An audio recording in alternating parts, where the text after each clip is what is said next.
اعوذ باللہ من الشیطان الرجیم، بسم اللہ الرحمن الرحیم۔ کتاب شرح لمعہ کتاب الطہارت، درس نمبر 62، بحث کفن میت۔ کفن میت وَلْيُخَطِ الْكَفَنُ إِنِ احْتَاجَ إِلَى الْخِيَاطَةِ بِخُيُوطِ الْكَفَنِ مستحباً۔ اگر کفن کو جوڑنے کے لیے سلائی کی ضرورت ہو تو پہلے کفن کے کنارے سے دھاگا نکال کے بناؤ، پھر اس کو سوئی میں ڈال دو، پھر اسی سے سلاؤ۔ وہ سلائی مشین استعمال نہ کر، حرام نہیں ہے، بہتر یہ۔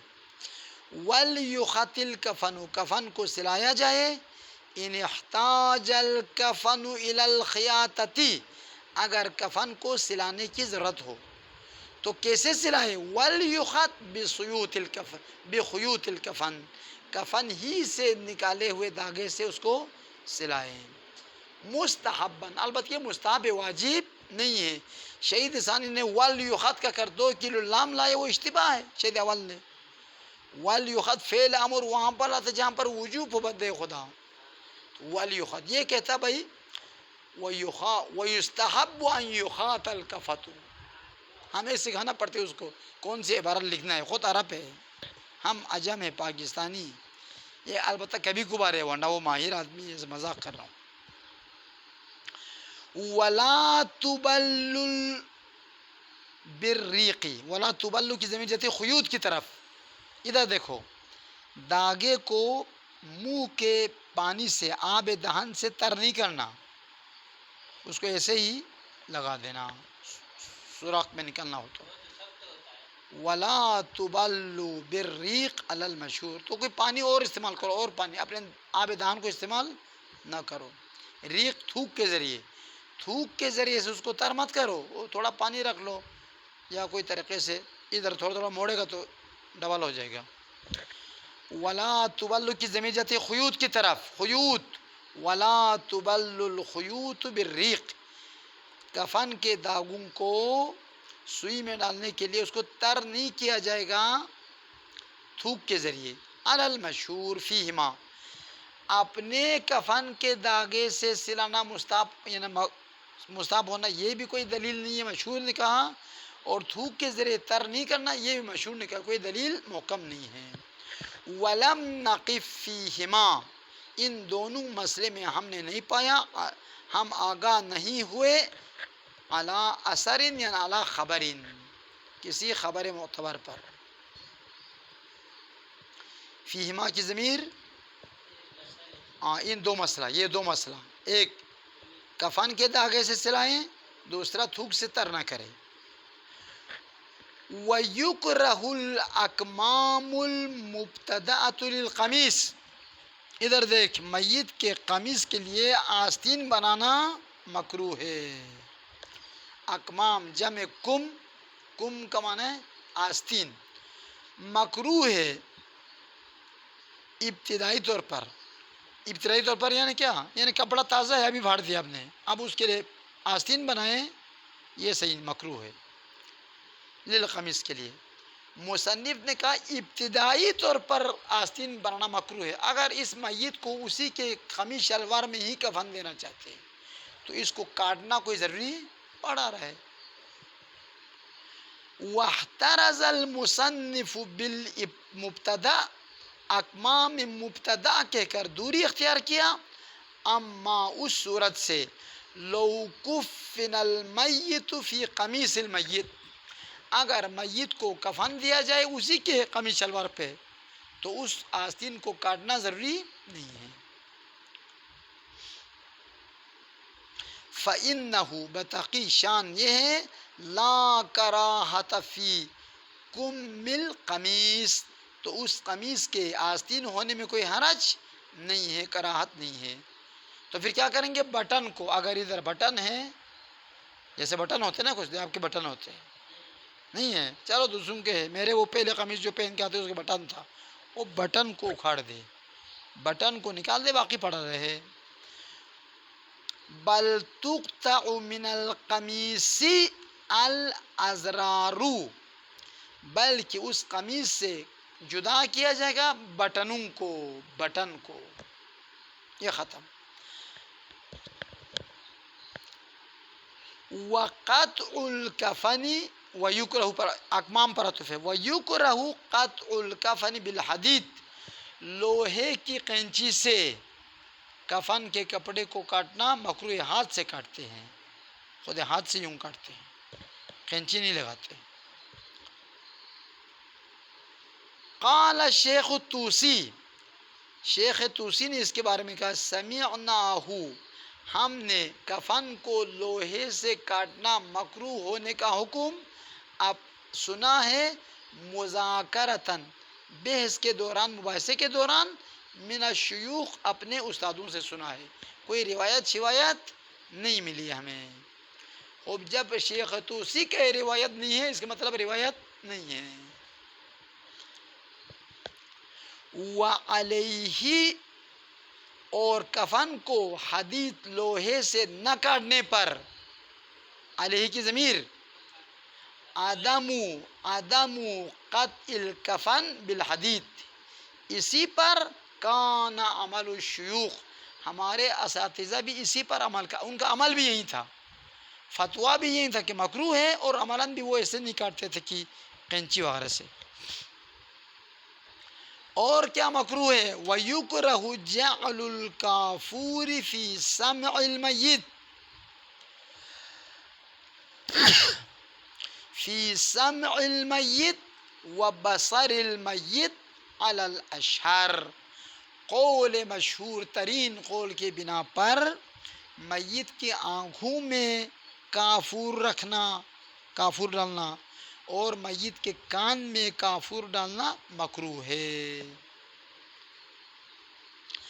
خلافاً للشیخ الصدوق رحمہ اللہ، شیخ صدوق رحمۃ اللہ علیہ کے برخلاف، حیث استحب جعل الکافور فی سمع المیت و بصر المیت، اس نے الٹا دیا ہے. انہوں نے کہا مکروہ، انہوں نے کہا مستحب ہے. کہاں مکروہ، مستحب ہے. بات چپ کرے بیٹھ. حیث استحبہ، شیخ صدوق نے میت کے آنکھوں میں کافور ڈالنا، اس کے کان میں کافور ڈالنے کو مستحب قرار دیا ہے. دلیل استناداً الی روایتن، ایک روایت پر عمل کرتے ہوئے، معارضۃ باصح منہا واشہرا، لیکن یہ روایت ٹکرا رہی ہے ایک اور روایت کے ساتھ کہ اس اور روایت کی سند بھی اس سے بہتر ہے، اور وہ اس سے زیادہ مشہور ہے محدثین کے درمیان. اس میں مکروہ کہا ہے اور اس نے مستحب کہا ہے. یہ ختم. اب مستحبات آتے ہیں. وَيُسْتَحَبُّ اغْتِسَالُ الْغَاسِلِ قبل تکفینہ، غسل المس ان اراد هو التکفین، او الوضوء، عطف اغتسال پر، الذي يجامع غسل المس للصلاة فینوی فی الوضوء الاستباحة للصلاة او الرفع للحدث او ایقاع التکفین علی الوجه الاکمل. ادھر دیکھ، اگر غسل دینے والا شخص خود کفن بھی خود پہنانا چاہتے ہیں تو پھر پہلے جا کے غسل مس میت کر، پھر آ کے کفن پہنانا شروع کر. یا اگر غسل کے لیے پانی نہیں بچا ہے یا سردی کا موسم ہے، اس کے لیے ممکن نہیں ہے، تو کم از کم وضو کر، اور وضو کرنے کے بعد کفن پہناؤ. تو کہتے ہیں یہ غسل کون سا غسل ہے؟ یہ وہی غسل مس میت ہے. کفن پہنانے کے لیے کوئی الگ غسل مستحب نہیں ہے، یہ وہی غسل مس میت ہے جو ابھی کر رہا ہے. اچھا، یہ وضو کون سا ہے؟ چونکہ غسل مس میت سے نماز پڑھنا جائز نہیں ہے. یہ وضو وہی وضو ہے جو غسل میت کے بعد یا اس سے پہلے کرتے تاکہ نماز پڑھنے کے لیے، نماز جائز ہونے کے لیے. اس لیے اس وضو میں استباحہ نماز جائز ہونے کی نیت بھی کر سکتا ہے، رفع حدث بھی کر سکتا ہے، اور کفن کو بہتر انداز میں، مستحب انداز میں پہنانے کے لیے یہ نیت بھی کر سکتا ہے. تین نیتوں میں سے کوئی بھی کرے ٹھیک ہے. مستحب ہے میت کو غسل دینے والا شخص خود غسل مس میت کرے. کب؟ قبل تکفین ہی، میت کو کفن پہنانے سے پہلے. یہ کون سا غسل ہے؟ غسل المسی، یہ غسل مس میت ہے. کفن پہنانے کے کوئی الگ غسل نہیں ہوتا ہے. یہ کب مستحب ہے؟ ان ارادہ ہوا التکفینہ، اگر یہ غسل دینے والا شخص کفن پہنانا بھی چاہتا ہو تو یہ کرے. اگر غسل کا ٹائم نہیں ہے، یا پانی نہیں ہے، یا سردی ہے، یا یہ کوئی اور تو اول وضوء یستحب الوضوء للغاسل، غاسل کے لیے مستحب ہے کہ پہلے وضو کرے. یہ وضو کون سا ہے؟ یہ الذی، یہ وہی وضو ہے یجامع غسل المس، جو غسل مس میت کے ساتھ جمع ہوتا ہے نماز پڑھنے کے لیے. کیونکہ غسل مس میت سے نماز پڑھنا جائز نہیں ہے، اس کے لیے وضو بھی کرنا پڑتا ہے. یہ وہی وضو ہے. بعد میں غسل مس کرو نماز پڑھو، دوبارہ اس سے ضرورت نہیں ہے. اگر ادھر ادھر سے نکل گیا، ہوا شوا نکلی ہے تو پھر وضو بھی کرو، نہیں نکلی ہے تو فقط غسل کر کے نماز پڑھو. فینوی فی الوضوء، تو یہ وضو کرنے والا نیت کرے گا اس وضو میں استباحہ صلاۃ کا، نماز جائز ہونے کے لیے، او رفع، یا رفع حدث کی نیت کرے گا، او ایقاع التکفین علی الوجہ الکامل، وجہ الاکمل، یا بہترین طریقے سے مستحب طور پر کفن پہنانے کی نیت کرے گا. میں وضو کرتا ہوں کفن کو کراہت کے بغیر مستحب طور پر پہنانے کے لیے. فَإِنَّهُ، بے شک کفن کو اکمل طور پر پہنانا، من جملۃ الغایات، ان غایات میں سے ہیں المتوقفۃ علی الطہارہ، جو وضو غسل پر موقوف ہے. ختم. وَلَوِ اضْطَرَّ لِخَوْفٍ عَلَى الْمَيِّتِ او تعذرت الطہارۃ. وَلَوِ اضْطَرَّ، اگر مجبور ہو جائے، کس پر؟ وضو نہ کرنے پر مجبور ہو جائے، یا غسل نہ کرنے پر مجبور ہو جائے. کرنے پر تو مجبور نہیں ہوتا، نہ کرنے پر. وَلَوِ اضْطَرَّ، اگر وضو نہ کرنے کی طرف مجبوری پیش آئے، غسل نہ کرنے پر کوئی مجبوری پیش آئے. کیوں؟ لِخَوْفٍ عَلَى الْمَيِّتِ، بھائی ماں ٹائم نہیں ہے، یہ میت سڑ رہا ہے، یا دشمن آ کے اس کو قبضے میں لے جا کے اس کی توہین کرے گا، جلدی کفن پہنا کے دفنا دے، میت پر خوف ہے.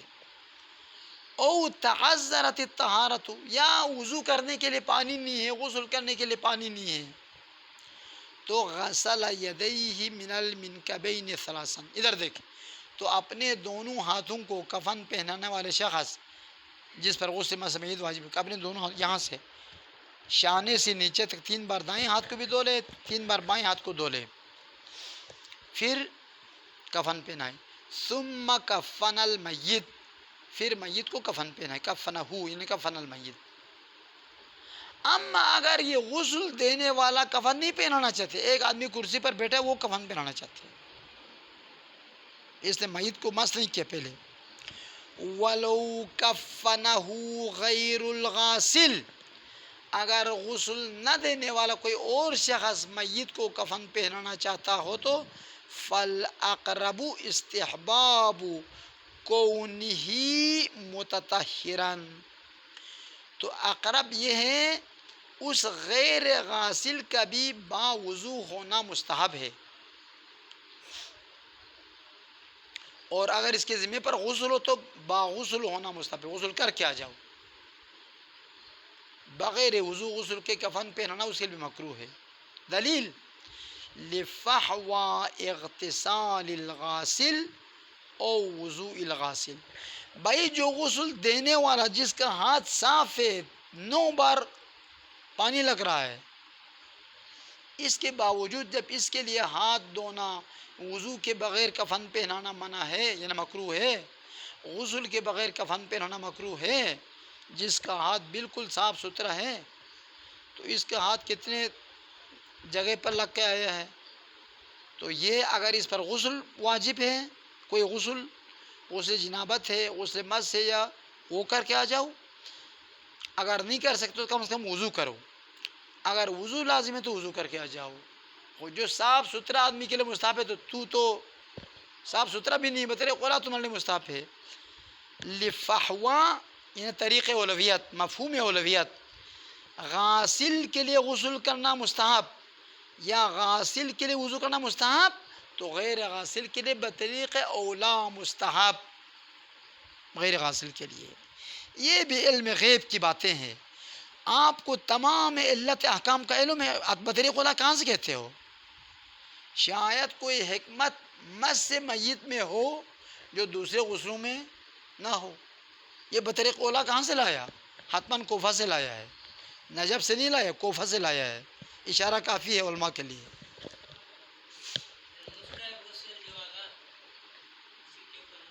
وہ اشکال نہیں، مستحب غسل ہمارے ہم سب کے گردن پر کتنے مستحب 21 رمضان کو غسل کیا تھا؟ نہیں کیا تھا، مستحب غسل گردن پڑا ہوا ہے، کیا تھا تو ٹھیک ہے۔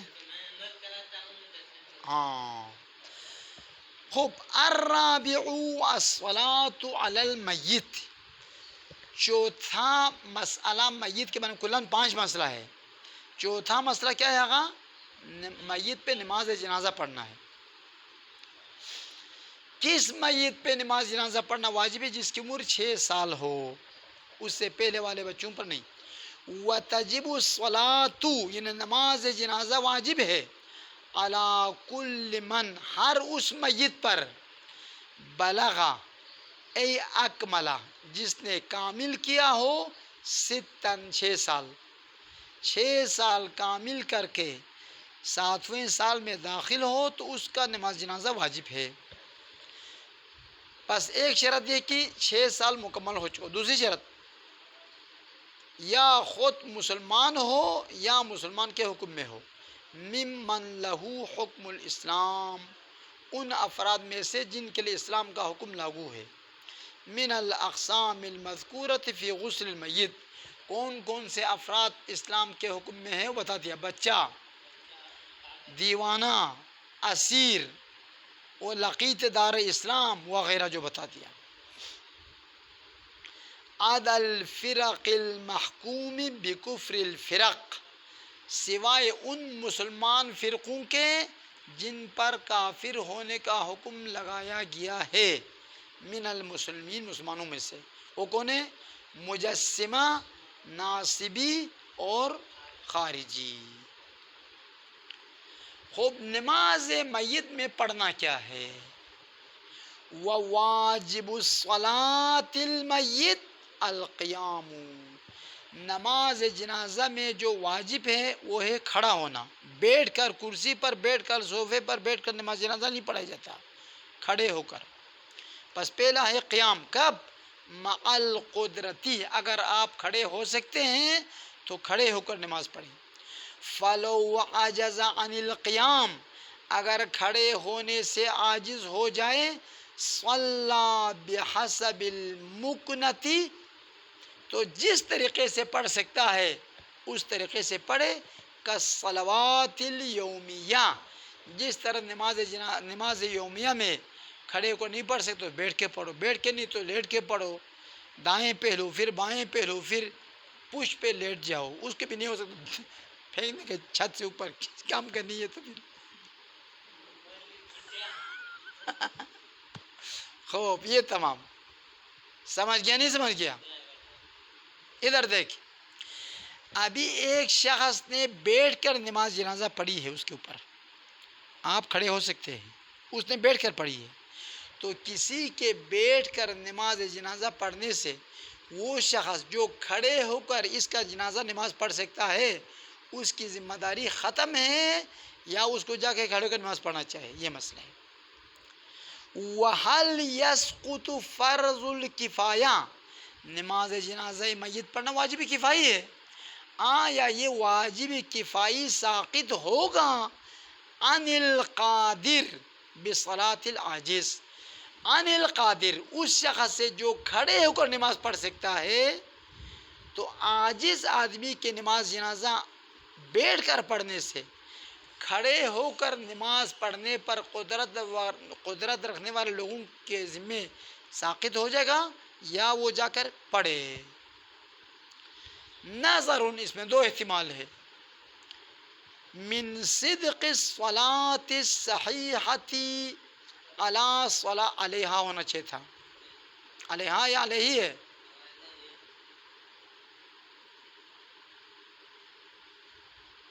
ہاں ہاں علیہا ہونا چاہیے. کیوں؟ علی صلاۃ العاجز، اس عاجز شخص کے پڑھی ہوئی نماز پر نماز جنازہ صدق آتا ہے. بس اس یا علیہ کی زمین کو پڑھتا ہے اس میت کی طرف. من صدق الصلاۃ الصحیحۃ علی المیت، جو شخص بیٹھ کر عاجز ہونے کی وجہ سے بیٹھ کر نماز جنازہ پڑھ لیا ہے تو یہ میت پر، اس میت پر نماز جنازہ پڑھی گئی ہے کہ نہیں کہتے؟ پڑھی گئی کہتے. فٹ بال کھیلا تو نہیں کہتے نماز جنازہ پڑھ لیا. لہٰذا کیا ہونا چاہیے؟ ہم سے ساقط ہونا چاہیے، ہماری ذمہ داری ختم ہونی چاہیے. ومن نقص الصلاۃ عنہ، اور اس عاجز کی نماز ناقص ہے. مع القدرت علی الکاملہ، کامل طریقے سے کھڑے ہو کر نماز پڑھنے پر قدرت ہونے کی صورت میں عاجز کی نماز کو کافی سمجھنا یہ مناسب نہیں ہے. اس کی نماز کم ہے، ناقص نماز ہے، آپ کامل پڑھ سکتے ہیں تو آپ کو چاہیے کہ جا کے کھڑے ہو کر نماز جنازہ پڑھ لے. وَتَوَقَّفَ الْمُصَنِّفُ فِي الذِّكْرَى، کتاب ذکرہ میں مصنف نے نہ ادھر کا کافی ہونے کا فتویٰ دیا ہے نہ کافی نہ ہونے کا فتویٰ دیا، خاموشی اختیار کیا ہے. کیوں؟ لذالک، چونکہ دونوں احتمال ہے، کافی ہونے کے بھی احتمال، نہ ہونے کے بھی احتمال. دوسرا واجب نماز میں کیا ہے؟ قبلہ رخ ہونا چاہیے.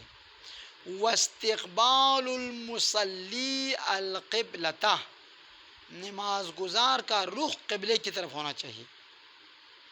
وجعل، تیسرا وجعل رأس المیت، میت کا ہاتھ قرار، میت کا سر قرار دینا چاہیے. الی یمین المصلی، نماز پڑھنے والے کے دائیں طرف میت کا سر والا طرف ہونا چاہیے اور نماز گزار کے بائیں طرف میت کا پیر ہونا چاہیے. یعنی میت کو یوں لٹا دے. ابھی میں نماز جنازہ پڑھ رہا ہوں تو یہ میت کا سر ہونا چاہیے جو میرے دائیں طرف ہے اور یہ میت کا پیر ہونا جو میرے بائیں طرف ہے.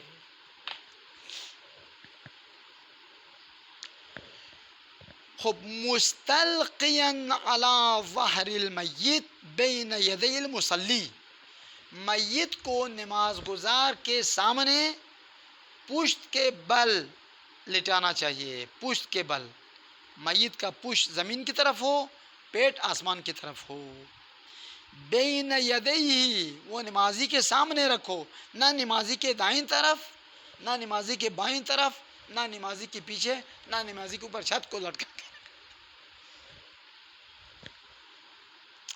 خوب. الا ان یکون المصلی معموما، ادھر دیکھ، اگر نماز جماعت ہو تو ہم کتنے میت لائے؟ میت مصلی کے سامنے، میت تو ایک ہی، نماز پڑھنے والے ہزاروں ہیں. اس وقت امام جماعت کے سامنے ہو کافی ہے. فرادہ پڑھ تو ہر نمازی کے سامنے، اگر جماعت کے تو امام جماعت کے سامنے ہونا ایسا ہے جیسے سب کے سامنے. الا ان یکون المصلی معموما، مگر وہ نماز گزار جماعت کے ساتھ نماز پڑھ رہا ہو.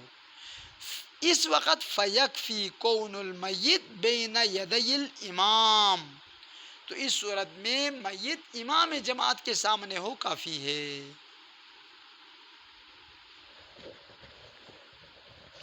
وَمُشَاهَدَتُهُ لَهُ، اور امام دیکھے اس میت کو یا مصلی دیکھے اس میت کو. صرف سامنے ہونا کافی نہیں ہے، بیچ میں دیوار ہے، بیچ میں کوئی پردہ لٹکایا ہوا ہے، وہ فائدہ نہیں ہے، وہ دیکھ رہا ہو.